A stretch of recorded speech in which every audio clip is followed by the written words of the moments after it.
द्रव्य का रासायनिक वर्गीकरण।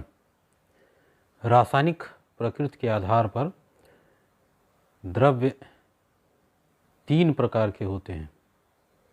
पहला तत्व, दूसरा यौगिक और तीसरा मिश्रण। ऐसे द्रव्य या पदार्थ जिन्हें किसी भी भौतिक या रासायनिक विधि द्वारा सरल पदार्थों में विभक्त न किया जा सके, उन्हें तत्व कहा जाता है। जैसे लोहा, सोना, चांदी, तांबा,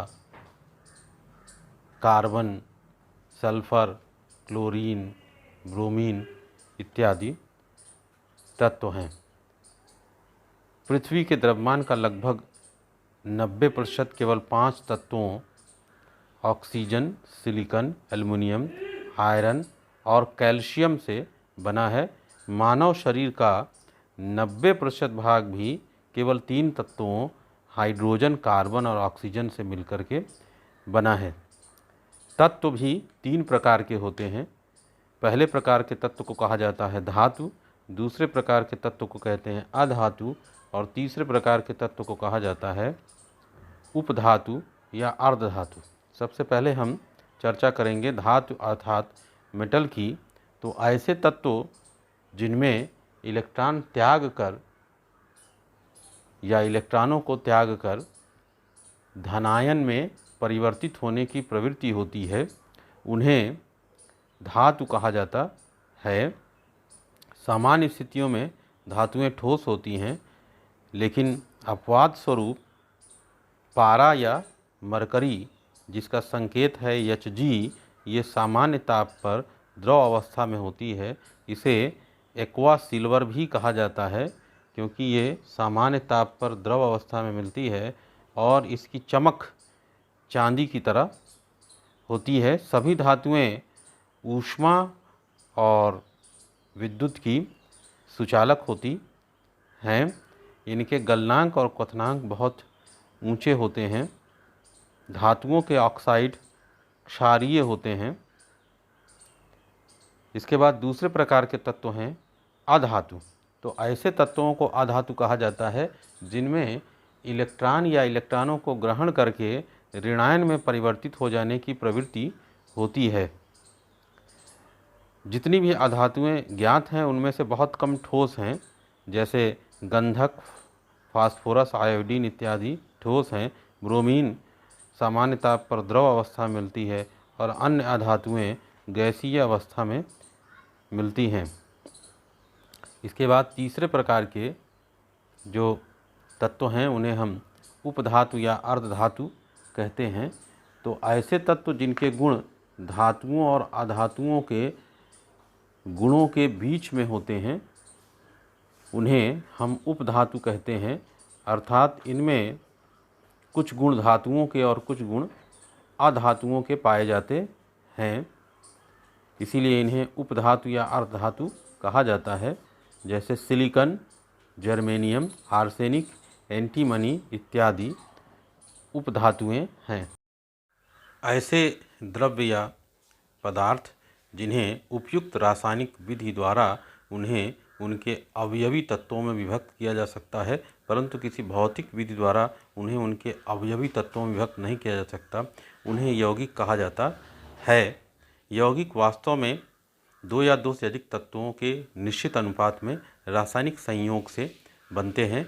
जैसे जल, carbon dioxide, methane, ethyl alcohol इत्यादि यौगिक हैं, क्योंकि ये 2 या 2 से अधिक तत्वों के निश्चित अनुपात में रासायनिक संयोग से बने हैं। इन्हें किसी भौतिक विधि द्वारा इनके अवयवी तत्वों में विभाजित नहीं किया जा सकता है, परंतु उपयुक्त रासायनिक विधि द्वारा इन्हें इनके अवयवों में तोड़ा जा सकता है।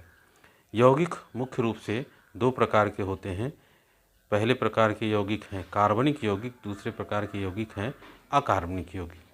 कार्बनिक यौगिक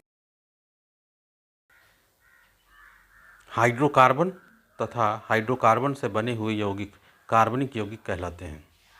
केवल कार्बन तथा हाइड्रोजन तत्वों से मिलकर बने यौगिकों को हाइड्रोकार्बन कहा जाता है। अतः हाइड्रोकार्बन और हाइड्रोकार्बनों के व्युत्पन्न कार्बनिक यौगिक कहलाते हैं, जैसे methane, ethane, propane, butane, ethyl alcohol, methyl alcohol इत्यादि।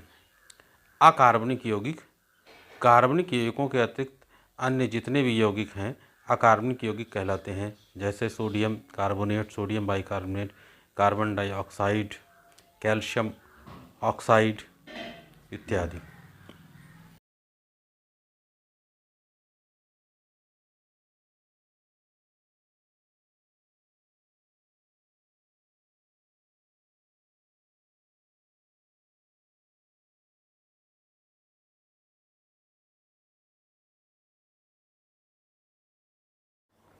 मिश्रण दो या दो से अधिक पदार्थों को आपस में मिलाने से यदि एक ऐसा पदार्थ बने जिसमें सभी अवयवी पदार्थ अपने गुण प्रदर्शित करें और अवयवी पदार्थों के गुण परिवर्तित ना हों, तो उसे मिश्रण कहा जाएगा।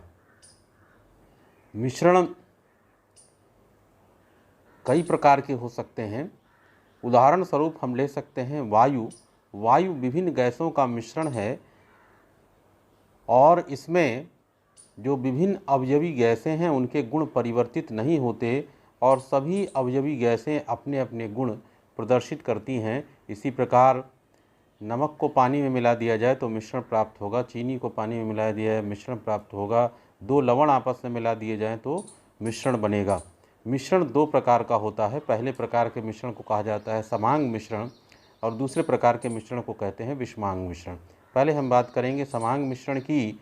तो ऐसा मिश्रण जिसमें सभी अवयवी पदार्थ आपस में समान रूप से वितरित होते हैं और इनके लिए प्रावस्था का मान इकाई अर्थात एक होता है, समांग मिश्रण कहलाता है।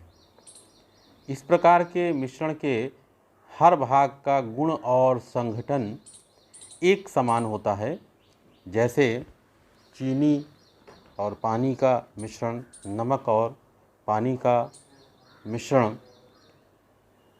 समांग मिश्रण की श्रेणी में आता है। दूसरे प्रकार के मिश्रण को कहा जाता है विषमांग मिश्रण। तो ऐसा मिश्रण जिसके अवयव एक दूसरे में समान रूप से वितरित नहीं होते हैं और इनके लिए प्रावस्था का मान इकाई से अधिक अर्थात एक से अधिक होता है, उसे विषमांग मिश्रण कहा जाता है। विषमांग मिश्रण के अवयव अलग अलग दिखाई पड़ते हैं। जैसे पानी में मिट्टी घोल दी जाए तो पानी में मिट्टी के कण दिखाई पड़ते हैं। इसी प्रकार किसी कार्बनिक द्रव जैसे कि कार्बन टेट्राक्लोराइड को अगर जल में मिला दिया जाए तो दोनों की अलग अलग परतें बनती हैं, अर्थात दोनों एक दूसरे में समान रूप से वितरित नहीं होते हैं।